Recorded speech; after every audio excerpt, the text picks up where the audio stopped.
दोस्तों नमस्कार, जोहार। चलिए जानते हैं झारखंड सूबा की ताजा खबरों को, लेकिन उससे पहले अगर आपने अभी तक इस चैनल को सब्सक्राइब नहीं किया तो सब्सक्राइब कर लें, जिससे कि आपको झारखंड सूबा की ताजा खबर रोजाना मिलती रहे। सबसे पहले एक बार घोषणा पत्र के लिए पलामू लोकसभा क्षेत्र में 18,416 लोगों से सुझाव लेगी बीजेपी। लोकसभा चुनाव की तैयारी को लेकर भारतीय जनता पार्टी ने पलामू में विकसित भारत मोदी की गारंटी संकल्प पत्र सुझाव अभियान की शुरुआत कर दी है। और इस सिलसिले में बीजेपी जिला कार्यालय में पलामू के सांसद बीडी राम ने पत्रकारों को संबोधित किया है। और सांसद ने कहा कि लोकसभा चुनाव 2024 को लेकर पूरे देश के 1 करोड़ से अधिक लोगों के सुझाव, उनकी आकांक्षाओं और विचारों को जानने का लक्ष्य रखा गया है। पलामू लोकसभा क्षेत्र की बात करें तो यहाँ पर 18,416 लोगों से सुझाव लिया जाएगा। अगली खबर, पीएम मोदी का झारखंड में मास्टर स्ट्रोक। देवघर से सीधे गोड्डा पहुंची रेल लाइन। अंग्रेजों से लड़ने वाले वीर योद्धा की धरती संताल परगना आजादी के बाद भी आर्थिक और सामाजिक रूप से विकसित नहीं हो पाई, और इसका सबसे बड़ा कारण केंद्र और राज्य में बैठी सरकार का ध्यान नहीं देना था। आधारभूत संरचना की समस्या से जूझते संताल परगना पर किसी प्रधानमंत्री की नजर नहीं पड़ी। संसदीय क्षेत्र की जनता को ऐसा जनप्रतिनिधि नहीं मिला जो कि गरीब, किसान और आमजन की समस्या को दूर करवाने में सेतु का काम करे।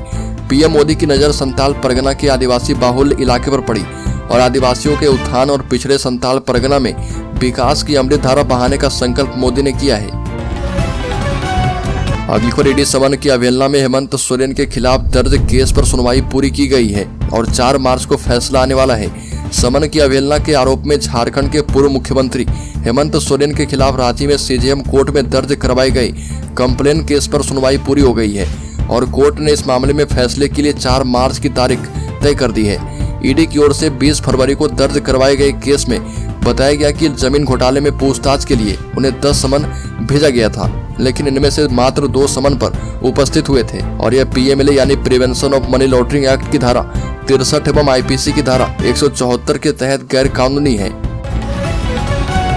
बड़ी पर झारखंड मुक्ति मोर्चा ने कहा कि सत्य परेशान हो सकता है, पराजित नहीं। झारखंड मुक्ति मोर्चा ने रांची के मोराबादी स्थित बापू वाटिका के समक्ष सिमडेगा जिलाध्यक्ष अनिल कंडुलना की अध्यक्षता में उपवास रखा और इस दौरान झारखंड मुक्ति मोर्चा सिमडेगा जिलाध्यक्ष अनिल कंडुलना ने कहा कि जिस तरह से हेमंत सोरेन ने 4 वर्षों के कार्यकाल में विकास की एक लंबी लकीर खींची है, इस वजह से भाजपा के पास कोई एजेंडा नहीं रहने के कारण साजिश कर उन्हें फंसाया गया।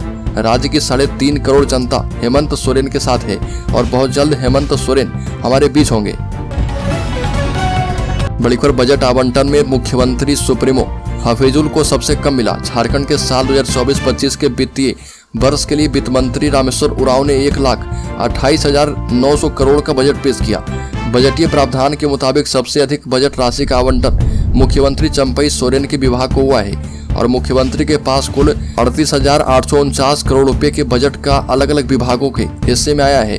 वहीं बजटीय राशि के आवंटन के हिसाब से मुख्यमंत्री के बाद दूसरे स्थान पर कांग्रेस कोटे के मंत्री आलमगीर आलम है और रामेश्वर उरांव के विभाग का बजट कुल मिलाकर 18,496 करोड़ रुपए है। राज्य सरकार के 11 मंत्री के विभागों के बजटवार आवंटन को देखें तो सबसे कम आवंटन जो है मंत्री हफीजुल हसन के विभाग को मिला है और उनके पास 336 करोड़ रुपए का बजटीय आवंटन मिला है। अगली खबर, झारखंड में झारखंड मुक्ति मोर्चा, कांग्रेस और बीजेपी में किसका पलड़ा रहेगा भारी। बता दें कि लोकसभा चुनाव को लेकर झारखंड मुक्ति मोर्चा और कांग्रेस अलायंस 2019 की तरह इस बार भी मिलकर चुनाव लड़ेंगे और इसके पीछे दोनों दलों का उद्देश्य लोकसभा चुनाव में बीजेपी को हराना है। इसी बीच जी न्यूज मैट्रिज ओपिनियन पोल में बड़ा खुलासा किया गया है। जी न्यूज मैट्रिज ओपिनियन पोल के मुताबिक झारखंड में बीजेपी का इस बार फिर से इंडिया गठबंधन पर भारी पड़ने का अनुमान है और जी न्यूज मैट्रिज ओपिनियन पोल के मुताबिक इंडिया गठबंधन को लाभ मिलने के संकेत नहीं है। 5 साल पहले की तरह इस बार भी संभावना यह है कि बीजेपी 2019 वाला परिणाम दोहरा सकती है।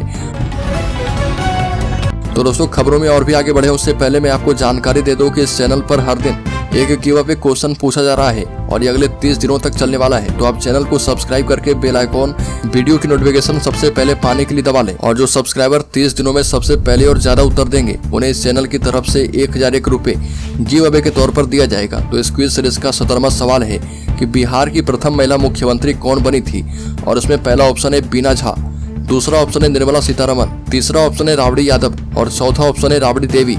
तो जल्दी से इसका सही जवाब कमेंट बॉक्स में आप दीजिए और शामिल हो जाइए 3 लाख सब्सक्राइबर में, जिन्हें 1,001 रुपए गिव अवे के तौर पर दिया जाएगा। तो चलिए फिर से बढ़ते हैं खबरों की ओर। अगली खबर झारखंड हाईकोर्ट में डीआईजी और एसएसपी हुए हाजिर, गुमशुदा लड़की के बारे में दी जानकारी। झारखंड हाईकोर्ट में गुमशुदा 17 वर्षीय एक लड़की की सकुशल बरामदगी को लेकर उसकी मां के द्वारा दाखिल याचिका पर सुनवाई की गई।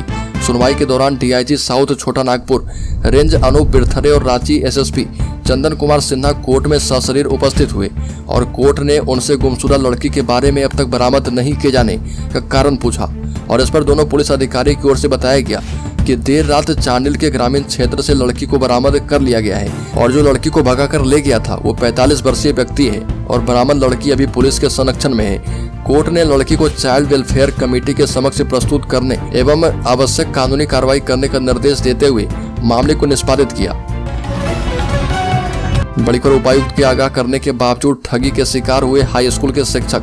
रामगढ़ उपायुक्त चंदन कुमार के द्वारा कई बार आगाह करने के बावजूद हाई स्कूल के एक शिक्षक ठगों के जाल में फंस गए और उनसे 1 लाख रुपए की ठगी कर ली गई।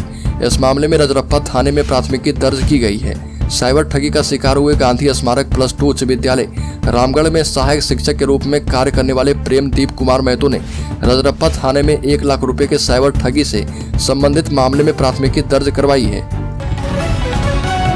अगली खबर, देवघर में आतंक का पर्याय बाबा परिहस्त की मौत, पुलिस और जेल प्रशासन मामले की जांच में जुटी है। बता दें कि खबर देवघर से, जहां पर सेंट्रल जेल में बंद कुख्यात अपराधी बाबा परिहस्त की मौत हो गई और तबीयत बिगड़ने पर सदर अस्पताल लेकर जाया गया, जहां पर चिकित्सक ने मृत घोषित कर दिया। देवघर जिले के विभिन्न थाना के अलावा आसपास के जिले में बाबा परिहस्त के खिलाफ सैकड़ों मामला दर्ज था। अगली खबर, पीएम मोदी 1 मार्च को सिंदरी में हर्ल कारखाना का करेंगे उद्घाटन। 200 करोड़ की लागत से बनेगा यूरिया संयंत्र। पीएम मोदी एक बार फिर से झारखंड दौरे पर आ रहे और धनबाद जिले के सिंदरी में स्थित हर्ल कारखाना का उद्घाटन करेंगे। जिला प्रशासन ने इसकी तैयारी पूरी कर ली है। सिंदरी को सुंदरी बनाने के लिए पीएम मोदी ने 25 मई 2018 को बलियापुर हवाई अड्डे से हर्ल का शिलान्यास किया था और यह एक मिश्रित ज्वाइंट वेंचर कंपनी है। इसमें एनटीपीसी, CIL, IOCL, FCIL और HFCL शामिल है।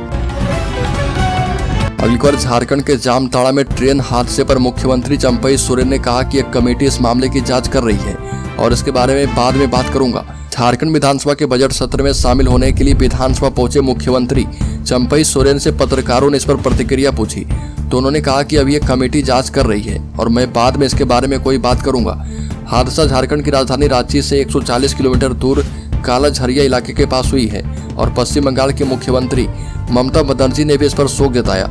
ममता बनर्जी ने सोशल मीडिया मंच एक्स पर पोस्ट किया जिसमें कहा कि यह जानकर दुख हुआ कि हमारे सीमा के पास स्थित झारखंड का जामताड़ा इस हालिया त्रासदी का स्थल रहा है। अगली खबर, सरकारी स्कूल पर मस्जिद जैसी मीनारें, झारखंड में नया विवाद उपजा है। भारतीय जनता पार्टी के साथ विश्व हिंदू परिषद और बजरंग दल जैसे हिंदूवादी संगठन एक बार फिर से झारखंड सरकार पर स्कूलों के इस्लामीकरण की छूट देने का आरोप लगाकर आक्रामक है और पिछले कई दिनों से हिंदूवादी संगठन आक्रोशित हैं। पूरा बवाल उस वक्त शुरू हुआ जब झारखंड के हजारीबाग से एक सरकारी स्कूल पर मस्जिद जैसी मीनार बनाने की बातें सामने आई। स्थानीय अखबारों में खबरें छपी तो मामला तूल पकड़ते हुए प्रदेश स्तर तक उठा और पूर्व मुख्यमंत्री और भाजपा के प्रदेश अध्यक्ष बाबूलाल मरांडी ने झारखंड सरकार को घेरते हुए इसे तुष्टीकरण का परिणाम बताया और फिलहाल प्रशासन पूरे मामले की जांच में जुटा हुआ है। अगली खबर, झारखंड के छात्रों का ट्यूटर महाअभियान टॉप ट्रेंड में। JSSC CGL की परीक्षा शीघ्र करवाने की मांग। झारखंड स्टाफ सिलेक्शन कमीशन के खिलाफ प्रदेश के स्टूडेंट्स के ट्यूटर महाअभियान को सोशल मीडिया पर अपार समर्थन मिला और बता दें कि छात्र संगठनों ने JSSC CGL की निष्पक्ष परीक्षा करवाने की मांग के समर्थन में ट्यूटर महाअभियान का आह्वान किया था। ट्यूटर महाअभियान की शुरुआत के पहले ही घंटे में टॉप ट्रेंड में 58,000 से अधिक लोग इसके समर्थन में आ गए और कुछ ही देर के बाद इस टॉपिक पर बात करने वालों की संख्या 1 लाख से अधिक हो गई। अगली खबर, झारखंड हाईकोर्ट को प्राथमिक शिक्षक नियुक्ति को लेकर राज्य सरकार ने दी जानकारी। झारखंड हाईकोर्ट में वर्ष 2015 के प्राथमिक शिक्षक नियुक्ति में गैर पारा शिक्षक श्रेणी में आवेदन करने वाले वैसे पारा शिक्षकों जिन्होंने याचिका दाखिल किया उनके लिए नियुक्ति प्रक्रिया में शामिल करने के लिए झारखंड सरकार अंतिम काउंसलिंग आयोजित करेगी और इससे संबंधित एक मामले में सुनवाई के दौरान स्टेट गवर्नमेंट की ओर से कोर्ट को बताया गया कि सरकार ने एक नया रूल लाया है जिसे कैबिनेट से अप्रूवल मिल चुका है और झारखंड गजट के अगले अंक में जनसाधारण की जानकारी के लिए इसे प्रकाशित किया जाएगा। अगली खबर, CPI माले के नेता दीपांकर भट्टाचार्य ने कहा कि पार्टी झारखंड में एक सीट पर लड़ेगी चुनाव। कोडरमा सीट के लिए हो रही तैयारी। CPI माले झारखंड के कोडरमा सीट पर अपने दावेदारों के लिए तैयारी कर रही है। और पार्टी की ओर से विगत दिनों राज्य कमेटी की बैठक के बाद यह निर्णय किया गया है। सीपीआई माले के वरिष्ठ नेता दीपांकर भट्टाचार्य ने इस संबंध में जानकारी देते हुए कहा कि लोकसभा चुनाव के दौरान पार्टी झारखंड में एक सीट पर चुनाव लड़ेगी और ये भी कहा कि हमारी पार्टी कोडरमा सीट के लिए तैयारी कर रही है। बड़ी खबर, झारखंड के वित्त वर्ष से 2024-25 के बजट में राज्य रिम्स के सुंदरीकरण को शामिल किया गया है, लेकिन चिकित्सक संस्थान के किन किन चीजों को सुदृढ़ करना है इसकी जानकारी नहीं दी गई है। भाजपा विधायक समरी लाल ने कहा कि बजट में स्वास्थ्य को पूरी तरह से दरकिनार किया गया। जो पहले बजट में पास थी उन्हीं चीजों को दोहरा दिया गया।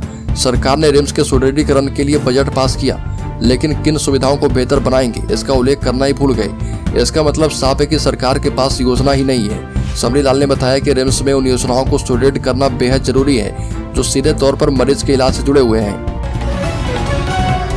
अगली बार झारखंड चैम्बर ऑफ कॉमर्स के कार्यकारिणी समिति की बैठक हुई और बैठक की अध्यक्षता किशोर मंत्री ने की और इस बैठक में शहर में यातायात की समस्या पर सदस्यों ने चिंता व्यक्त की और कहा कि निर्माणाधीन फ्लाईओवर्स के पास बाइलेन टूटी फूटी स्थिति में है। और बैठक में कहा गया कि सर्कुलर रोड में भी पीएचडी विभाग के द्वारा सड़क पर गड्ढे खोदकर अधूरा छोड़ दिया गया है, जिस कारण नियमित रूप से वहां पर गाड़ियां फंस जाती है। इलाके में धूल उड़ने के कारण भी लोग परेशान हैं। सड़क और फ्लाईओवर के निर्माण कार्य में जुटे एजेंसी या विभाग को समीक्षा करनी चाहिए। व्यापारी की ओर से प्राप्त शिकायत पर चैम्बर अध्यक्ष किशोर मंत्री ने जल्द ही ट्रैफिक एसपी के साथ बैठक करने की बात कही है।